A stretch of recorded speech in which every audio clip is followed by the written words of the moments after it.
नमस्ते। आज गोविंद गिरी जी उनका जो अमृत महोत्सव है इसका आयोजन जो किया है उसका दैनंदिन कार्यक्रम कैसा है? आज जो इस पूरे कार्यक्रम का एक मुख्य ध्येय है कृतज्ञता ज्ञापन, उसका मातृशक्ति दिवस हम मना रहे हैं। आज के दिन हम 13 ऐसी महिलाओं का सम्मान करेंगे जो पर्दे के पीछे रहती है, जिन्होंने कभी नाम के लिए या फिर किसी उद्देश्य के लिए काम नहीं किया, अपने जीवन को एक उद्दिष्ट नियत करके अपना पूरा जीवन उसमें समर्पित कर दिया और कोई मैंने ये किया ये जाने ऐसा उनके जीवन का प्रयोजन नहीं रहा। साहित्य के क्षेत्र में विशेष रूप से काम करने वाली ऐसी 13 महिलाओं का हमने चयन किया है, जो कि वैसा काम कर रही है जो पीढ़ियों तक काम आ सकेगा। किसी ने 1000 पुस्तकों का लेखन कर दिया है, किसी ने तिब्बती ग्रंथों को जो संरक्षित थे उसको वापस भारतीय भाषाओं में ट्रांसलेट करने का काम कराया है, किसी ने देश भर में सूर्य नमस्कार, योग, बाल संस्कार का काम करने का काम किया है, किसी ने संस्कृत मराठी के बड़े साहित्य का काम किया है। और इस प्रकार के अलग अलग प्रकार से काम करने वाली 13 प्रगल्भ महिला वंदनीयों को हमने आज आमंत्रित किया है। उनको सम्मानित करने के लिए विशेष रूप से साध्वी धर्मरा दीदी, श्री रविशंकर जी, सुधांशु जी महाराज, चिन्नरजय स्वामी जी आदि अनेक संत पधार रहे हैं। और अंत में भारत माता की आरती के द्वारा, ये भारत माता नारी शक्ति का सर्वोच्च स्वरूप है, इसलिए आज सत्यनारायण मौर्य जी बाबा के भारत माता की आरती जो बड़ी प्रसिद्ध है यहाँ महाराष्ट्र में, उस भारत माता की आरती के साथ उस कार्यक्रम की पूर्णता। अच्छा, यहाँ पे वेद महाराज वाले शिक्षण संस्था है जहाँ पे गोविंद गिरी जी महाराज पहले पढ़ते थे जी, उसके बारे में आप क्या बताएंगे? स्वामी जी का वेदाध्ययन ये बचपन से रहा। बचपन से ही उन्होंने वैदिक जीवन में अपना सारा समय बिताया और आलंदी में उन्होंने बहुत समय तक वेद अध्ययन किया।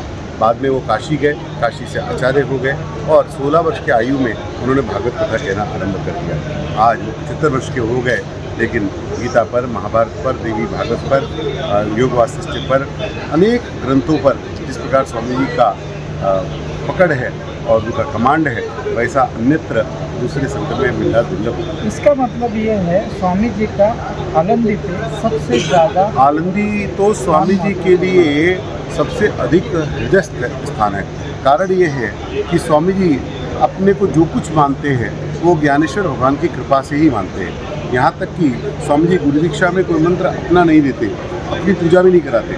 वो ज्ञानेश्वर माउली इसी का जप करने की दीक्षा देते हैं और गुरु पूर्णिमा के दिन विशेष रूप से ज्ञानेश्वर भगवान को ही गुरु रूप में सब लोग प्रणाम करें, ऐसी सूचना सबको देते हैं। बहुत अच्छा आयोजन किया आपने, धन्यवाद। बहुत बहुत धन्यवाद। 73 देशभक्तांचा सन्मान, असे वेगवेगळ्या प्रकारचे सन्मान जे सुरू आहेत, त्यामध्ये आजचा जो दिवस आहे तो स्त्री शक्तीचा दिवस आहे। महिला आपल्याकडे अशा आहेत की ज्या कायमच पडद्यामागे राहतात आणि काम करत राहतात, परंतु त्या नसतील तर घरही कसं चालेल।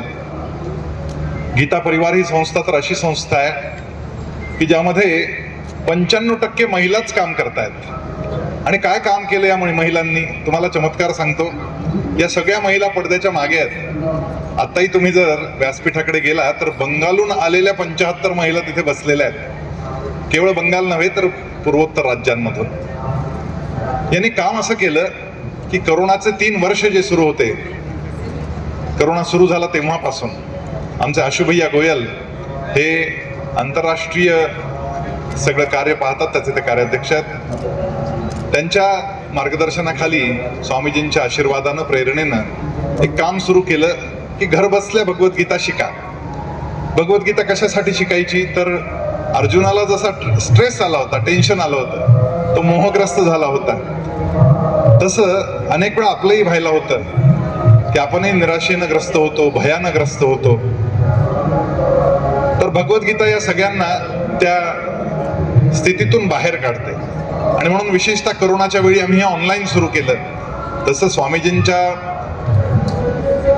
द्वारे स्थापन झालेल्या गीता परिवाराच्या माध्यमातून हे कार्य गेली 38 वर्ष सुरूच आहे। पण ऑनलाईन कार्यक्रम सुरू झाल्यानंतर तो वाढता वाढता वाढे भेदिले सूर्यमंडला असा जो विषय झालाय, त्यामध्ये 186 देशांमधले 8 लाख लोक भगवद्गीता ऑनलाईन शिकतायत. यासाठी 13 वेगवेगळ्या भाषांमध्ये शिकवलं जात आहे.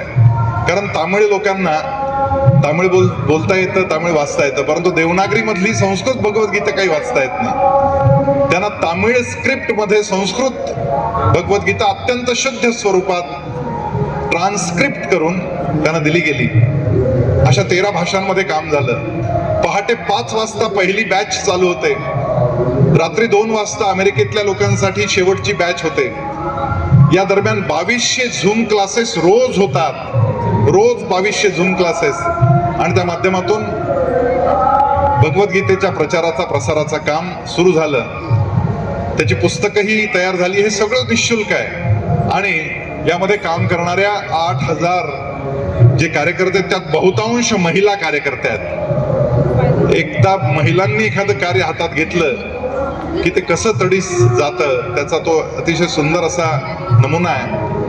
आता आमच्यापैकीच एक भगिनी तिकडे सत्कारासाठी गेली आहे, नाही तर तिनंच सांगितलं असतं हे सगळं. आमच्या प्रमिलाताई माहेश्वरी, त्यांचाही आज या ठिकाणी सन्मान होणार आहे. प्रचंड काम करतात ही सगळी मंडळी.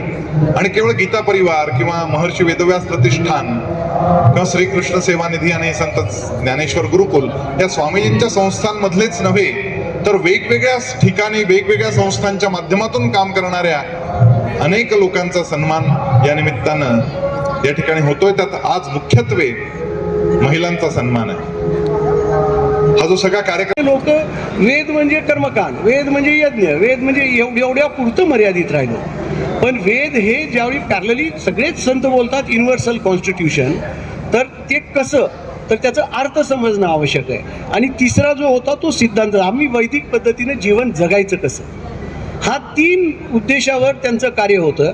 आज जो महत्त्वाचा मुद्दा शब्दरक्षण झाल्यानंतर त्याचा अर्थ समजून घेणं आणि त्याच्याबद्दल चर्चा करणं. नाहीतर वैदिकांना पण असं वाटायला लागतं की कधी कधी आपण वैदिक झालो म्हणजे आता आपलं सगळं ज्ञान संपलं.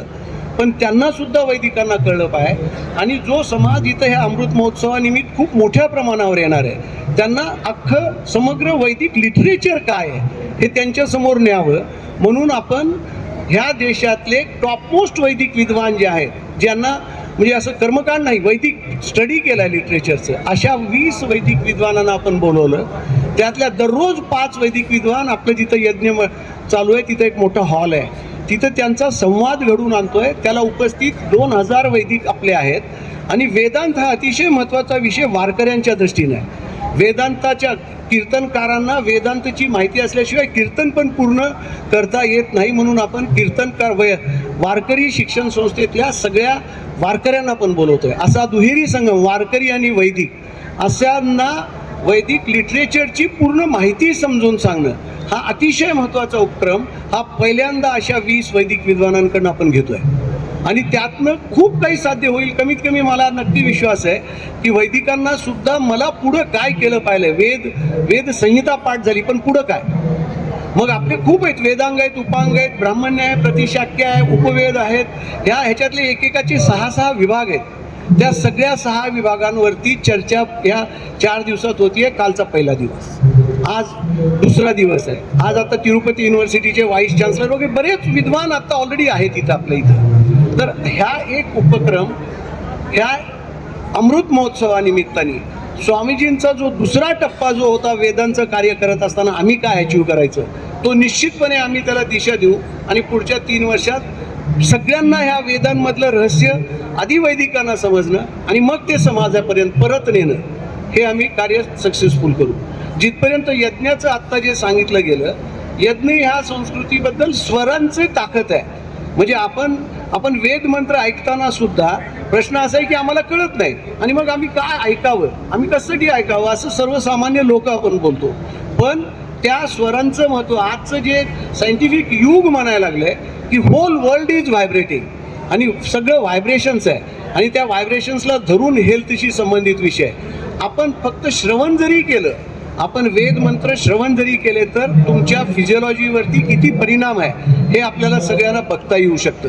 वेद मंत्रांच्या ज्या काही आत्ता तिथं आपण त्या माध्यमातून यज्ञ करतोय तिथं यजमान बसून आहेत आणि त्याचं देवीचं चंडी पाठ जे करतोय ह्या सगळ्या व्हायब्रेशन्स आहेत. आणि ते कुठल्या पद्धतीनं म्हटलं गेलं पाहिलंय, त्याची ॲब्सोल्यूट पद्धत कुठली आहे, त्या पद्धतीनं वेदव्यास प्रतिष्ठानचे जे छात्र पास झालेले आहेत ते सगळे छात्र तिथं त्या पद्धतीचं चंडीपाठ सकाळी 8 वाजल्यापासून दुपारी 3 वाजेपर्यंत होत आहे. म्हणजे हे एक पर्वणी आहे. म्हणजे वेदांचं यज्ञाची पण संस्कृती कशी, म्हणजे भगवद्गीतेमध्ये सुद्धा यज्ञाबद्दल सांगितलं गेलं. हे सगळ्या समाजाला कळणं, नाहीतर यज्ञ म्हणजे कोणीतरी काहीतरी करताय, त्यातनं काय मिळतंय, मला काय मिळणार आहे, असे जे सर्वसामान्य प्रश्न असतात त्याला कुठंतरी ॲब्सोल्यूट लेवलला लोकांच्या समोर नेण्याचा आमचा हा प्रयत्न आहे.